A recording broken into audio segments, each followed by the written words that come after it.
chers étudiants. Aujourd'hui, on va s'intéresser aux linking words. Les linking words, oui. Les linking words, ce sont ces mots qui servent à lier les parties de votre discours entre elles. Les linking words, ce sont des mots que vous connaissez déjà. Ce sont des termes qui sont très courants et qui servent simplement à créer une relation entre les éléments au sein de votre présentation. Vous allez voir dans les quelques exemples qui suivent et qui seront aussi dans le document PDF qui accompagne cette vidéo, ce que sont les linking words et comment les utiliser. On y va? C'est parti! Vous retrouvez ici des éléments d'introduction. The article I chose is about, et là vous insérez le sujet, and was written by, le nom de l'auteur, des auteurs. It was first published in, et là vous indiquez la date de publication. Tous ces éléments-là, on les a déjà vus en méthodologie. I will divide my presentation in X parts. Donc, si vous avez différentes parties au sein de votre présentation, indiquez-le dès le départ. I'll talk about the context of the subject first, and then I will analyze what is written in the article. Donc là, vous allez établir le plan que vous avez choisi pour votre présentation. Vous le dites bien. Je vais d'abord parler du contexte en premier, et puis ensuite, je vais analyser ce qui est écrit dans cet article. Vous voyez, donc il est important que ces choses, elles soient claires pour vous et qu'elles soient claires pour la personne qui vous écoute. Then I'll go on to, puis je procéderai à telle ou telle chose. Voilà, parler du sujet qui suivra. Ok? Ça, c'est pour démarrer. Maintenant que vous savez comment démarrer votre présentation, on va voir un petit peu comment localiser les choses dans le temps, dans l'espace, à quel moment on est au sein de la présentation, etc., etc. Donc, on y va pour la localisation dans le temps et l'espace grâce à des linking words. Alors, cette notion de temps et de l'espace, bon, il s'agit en fait, pour la personne qui vous écoute, de comprendre où vous en êtes dans votre présentation. C'est pour ça que dans les exemples que je vous mets, là, the first point, ici, ça va être la mention du premier point qui est abordé par l'auteur. When they mention, quand ils mentionnent quelque chose. At first, the subject is. Tous ces éléments permettent de comprendre où on se situe. On sait que vous parlez de la première chose, de la seconde, des choses suivantes, next, de ce qui se passe après, afterwards, ou at first, initialement, simultanément, eventually, éventuellement, finally.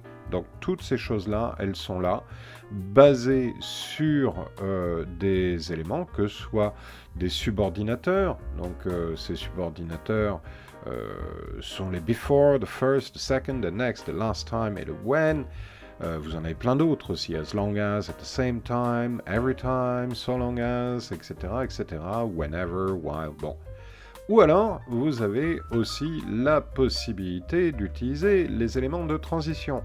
Afterwards, at first, initially, simultaneously, eventually, tout ça, c'est des éléments qui permettent de faire des transitions.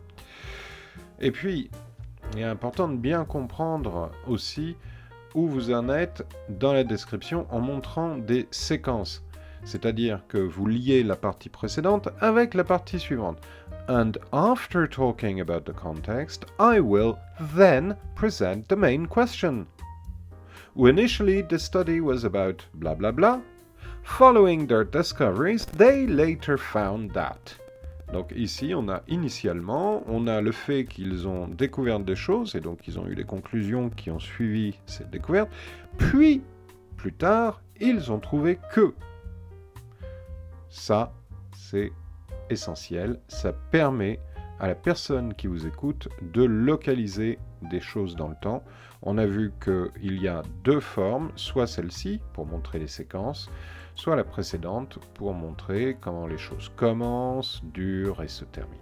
Le temps, l'espace, c'est parfait. Maintenant, vous savez comment enchaîner les choses, dire avant, après, initialement, etc., ce qui suit, tout ça, c'est bon.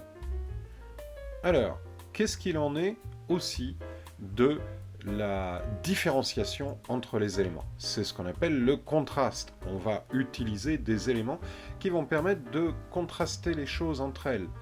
Dire que, en dépit de mais ce qui doit être noté, bien que, à la place de, etc., etc. Le either, le comparison, tout ça, c'est dans les linking words de contraste. Alors ce qu'on veut dire par du contraste, c'est surtout arriver à montrer les choses par rapport à des comparatifs, par exemple.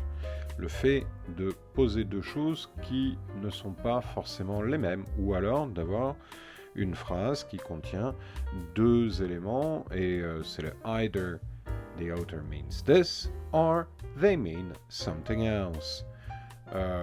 Bien que le résultat, although the result shows, bon, ça aussi c'est important. Despite finding evidence, bon, en dépit de la preuve, des preuves qui ont été trouvées, blablabla, il manque quelque chose. Instead, they write, au lieu de marquer ça, ils écrivent ceci.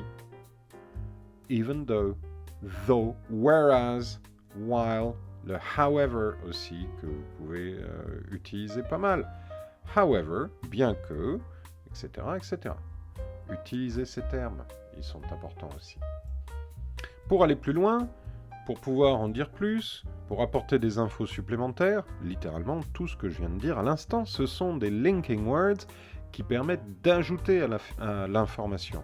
Additionally, also, besides, further, furthermore, in addition, ou moreover. Moreover, un des grands favoris des étudiants français. Moreover, furthermore, tous ces éléments-là vous permettent d'en ajouter, d'en savoir plus. This article also shows that.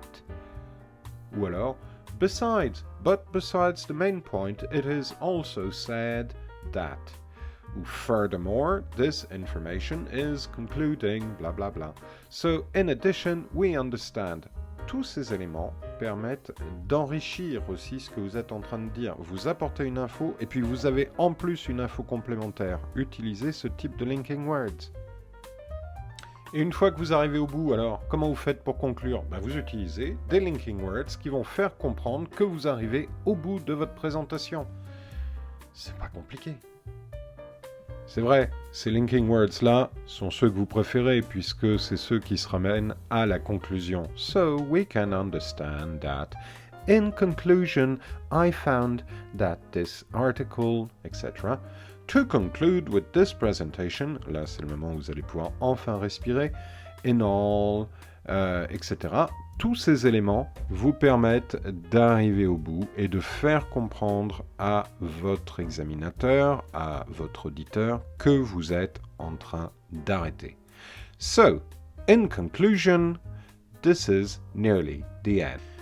Ces linking words, c'est la sauce secrète pour faire prendre votre présentation, pour que les choses s'enchaînent les unes après les autres. Donc, on est bien d'accord. Vous avez le document PDF, vous avez même un deuxième document PDF qui liste tous ces linking words, vous avez l'entièreté de Internet pour vous aider. Faites cet effort. En utilisant des linking words, vous arriverez à faire progresser votre niveau d'anglais car vous allez enchaîner les choses de manière logique. Il y aura un début, il y aura un milieu, il y aura une fin. Les choses vont s'articuler entre elles grâce à ces linking words, qui sont des mots qui, je vous le rappelle, pour beaucoup sont des mots que vous avez déjà vus et utilisés sans vous dire « Tiens, ce sont des linking words ». Donc, faites-le. Prenez le temps de bien comprendre de quoi il en retourne, utilisez ce qui vous est donné comme ressource et faites en sorte de préparer la meilleure présentation possible. Allez, on se retrouve la prochaine fois.